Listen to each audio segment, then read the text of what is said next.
సరే మనము టెంపరీగా అడహక్క చేసుకున్న అరేంజ్మెంట్ ప్రకారంగా 6634 ప్రకారంగా ఆంధ్రప్రదేశ్కు 666 టీఎంసీల నీళ్ళు రావాలి.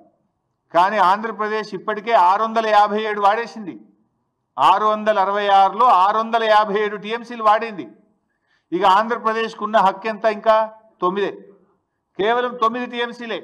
కానీ ఇవాళ కూడా సాగర్ కుడి కాలువలో 10,000 క్యూసెక్కులు పోతున్నాయి, ముచ్చమర్రిలో పోతున్నాయి, పోతిరెడ్డిపాడులో పోతున్నాయి. మరి నీకేం కావాలి? తెలంగాణకి ఎట్లా? తెలంగాణకి ఎంత రావాలి? ఆ రేషియో ప్రకారం 34 ప్రకారం చూసినా కూడా 343 టీఎంసీల నీళ్లు తెలంగాణకు రావాలి. కానీ ఈ రోజుకు తెలంగాణ వాడుకున్నది ఎంత అంటే 220 టీఎంసీలు మాత్రమే, 220. ఇంకెంత రావాలి తెలంగాణకు? 123 టీఎంసీలు రావాలి. 123 టీఎంసీలు తెలంగాణకు రావాలి, ఆంధ్రాకు రావాల్సింది 9. అంటే ఎంత నిర్లక్ష్యం మీది? మొత్తం కలిపితే కూడా ఎంత అవుతుంది? ఈ 123 9 కలిపితే 132 టీఎంసీలు కావాలి. ఇంకా 132 కావాలి. ఉన్న నీళ్ళు ఎంత తెలుసా? ఇప్పుడు శ్రీశైలంలో సాగర్లో కలిపి ఉన్నాయి 100 టీఎంసీలు. ఇప్పుడు మరి యాడికెళ్ళి తెస్తావు? నీకు రావాల్సింది 123, ఆంధ్రప్రదేశ్కు రావాల్సింది 9, మొత్తం కలిసి రావాల్సింది 133. ఇప్పుడు ఉన్నది ఎంత అంటే 100. మరి ఇప్పుడు నష్టం ఎవరికి? ఈ 100లో వాడు ఇంకా తరలిస్తూనే ఉన్నాడు. బంద్ పెట్టాలి కదా. ఈ 100లో కూడా ఆంధ్రప్రదేశ్ తీసుకుపోతూనే ఉన్నది ఇంకా.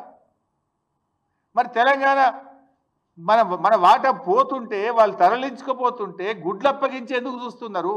ఇంజనీర్లు ఏం చేస్తున్నారు? మీరు ఆంధ్రాకి వెళ్ళి ఆంధ్ర చీఫ్ సెక్రటరీ రిటైర్డ్ తెచ్చి అడ్వైజర్గా పెట్టుకున్నారు కదా. అడ్వైజర్ ఏం చేస్తుండు? ఈఎన్సీలు ఏం చేస్తుండు? నీటిపారుదల శాఖ మంత్రి ఏం చేస్తుండు? ముఖ్యమంత్రి ఏం చేస్తున్నాడు? పరిస్థితి ఏంటంటే నాగార్జున సాగర్లో మినిమం ఎండిడిఎల్ ఎంత? 510. ఇప్పుడు ఆ 510 మీద నాగార్జున సాగర్లో ఈరోజు ఉన్న నీళ్ళు ఎంత అంటే 50 టీఎంసీలు.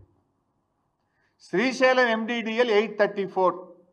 834 మీద శ్రీశైలంలో ఈరోజు ఉన్న నీళ్ళు ఎంత అంటే 50 టీఎంసీలు. సాగర్లో 50, శ్రీశైలంలో 50. రెండు కలిపితే ఎంత ఉన్నాయి? 100 టీఎంసీల నీళ్ళు ఉన్నాయి. 100లో తెలంగాణకు రావాల్సింది 123, ఆంధ్రకు పోవాల్సింది 9. అంటే ఉన్నాయి తక్కువ, రావాల్సింది ఎక్కువ. అంటే ఇప్పుడు ఆల్రెడీ తెలంగాణ నష్టపోయినట్టే. ఇప్పటికైనా కళ్ళు తెరవండి. ఎందుకు ఈ మాట అంటున్నా అంటే, మీరే ఫుల్ పేజ్ యాడ్లు ఇచ్చారు. గతంలో ఈ అడ్వర్టైజ్మెంట్ల సంస్కృతి లేదు. యాసంగి పంటకు ఎన్ని నీళ్ళు ఇస్తాం? ఇందాక నేను చూసిన యాడ్. ముఖ్యమంత్రి బొమ్మ వేసుకొని పెద్ద పెద్ద యాడ్లు ఇచ్చిండ్రు. యాసంగి పంటకు ఇన్ని నీళ్ళు ఇస్తున్నామని. ఈ యాసంగి పంట ఏమవుతుందంటే బైసాబ్, నాగార్జున సాగర్ ఎడమ కాలువ కింద నల్లగొండలో 1,45,000 ఎకరాలు, సూర్యాపేటలో 2,35,000 ఎకరాలు, ఖమ్మంలో 255, 260, మొత్తం కలిపితే 6,38,000 ఎకరాలు నాగార్జున సాగర్ ఎడమ కాలువ కింద తెలంగాణలో ఇప్పుడు పంట వేసుకున్నారు రైతులు. 6,38,000 ఎకరాలు నాగార్జున సాగర్ ఎడమ కాలువ కింద ఇప్పుడు పంట వేసుకొని పెట్టుబడి పెట్టిండ్రు రైతులు, మందులు వేసిండ్రు. ఇంకా 4 వెట్టింగ్స్ ఇవ్వాలి నాగార్జున సాగర్ ఎడమ కాలువకు. ఇంకా 4 తడులు ఇస్తే కానీ పంట పండదు. నాగార్జున సాగర్కు 4 తడులు ఇవ్వాలంటే ఈ 6.5 లక్షల ఎకరాలు పండాలంటే దాదాపు 30-35 టీఎంసీల నీళ్లు కావాలి. ఇది కాకుండా ఏఎంఆర్ ఎస్ఎల్బిసి కింద కూడా 2,40,000 ఎకరాల పంట వేసిండ్రు. ఏఎంఆర్ ఎస్ఎల్బిసి కూడా ఇంకా 3-4 తడులు ఇవ్వాలి, దానికి నీళ్లు కావాలి. తర్వాత ఖమ్మం జిల్లా డ్రింకింగ్ వాటర్ పాలేరు నుంచే తీసుకుంటాం, మహబూబాద్ డ్రింకింగ్ వాటరు పాలేరు నుంచే తీసుకుంటాం, నల్లగొండకు సూర్యాపేటకు కూడా త్రాగునీరు మనం నాగార్జున సాగర్నే తీసుకుంటాం. హైదరాబాద్ డ్రింకింగ్ వాటరు నాగార్జున సాగర్ మీదనే ఉంది. అంటే హైదరాబాద్, నల్లగొండ, సూర్యాపేట, ఖమ్మం జిల్లా, అదేవిధంగా మహబూబాద్ జిల్లా, వీటన్నిటి త్రాగునీటి అవసరాలు దాని మీదనే ఆధారపడ్డాయి. 2,40,000 ఎకరాల ఏఎంఆర్ ఎస్ఎల్బిసి కింద పంట ఉన్నది. నాగార్జున సాగర్ ఎడమ కాలువ కింద 6,38,000 ఎకరాల పంట ఉన్నది. మరి ఇవన్నీ ఎట్లా కాపాడతారు? ఇప్పటికైనా మొద్దు నిద్ర వీడండి, ఇప్పటికైనా కళ్ళు తెరవండి. రైతుల పంటలు కాపాడాలంటే తక్షణమే కేంద్ర ప్రభుత్వం మీద ఒత్తిడి తేవాలి. ఆంధ్రప్రదేశ్కు నీటి వాడకాన్ని బంద్ చేయించాలి.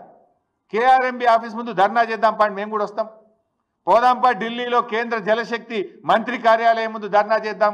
మీకు చేత కాకపోతే మీ ఎంబడ మేము కూడా వస్తాం, పోయి చేద్దాంపా. ప్రధానమంత్రి కార్యాలయం ముందు చేద్దామా, పోదాంపా అండి. అఖిలపక్షాన్ని తీసుకొని పోండి. అంటే ఏం మిమ్మల్ని గెలిపించి పంటలు ఎండబట్టడానిక, రేపు వేసవి కాలంలో త్రాగునీటికి ప్రజలు ఇబ్బంది పెట్టడానిక? ఇప్పటికైనా ఆంధ్రప్రదేశ్ మిగిలింది 9 టీఎంసీలే, రావాల్సింది మనకు 121, 123, ఉన్నది 100. ఇప్పటికైనా ఏం చేయాలి? తక్షణమే సాగర్ కుడి కాల్వకు నీళ్ళ విడుదల ఆపాలి. ముచ్చెమరి నుంచి నీటిలను ఇంకా తోడుతున్నారు, దాన్ని వెంటనే ఆపాలి. పోతిరెడ్డిపాడు ద్వారా ఇంకా నీళ్లు తరలిస్తున్నారు, దాన్ని వెంటనే ఆపాలి. ఈ ఉన్న 100 టీఎంసీలన్నా మనం తెచ్చుకుంటే ఆ కల్వకుర్తి కానీ, నెట్టంపాడు కానీ, భీమా కానీ, కోయిల్ సాగర్ కానీ, ఏఎంఆర్ ఎస్ఎల్బిసి కానీ, సాగర్ ఎడమ కాలువ కానీ, ఈ మహబూబ్ నగర్, నల్గొండ, ఖమ్మం, హైదరాబాద్ త్రాగునీటి అవసరాలకు కొద్దో గొప్పో మనం సర్దుకొని వ్యవహారాన్ని నడిపించుకునే అవకాశం ఉంటుంది.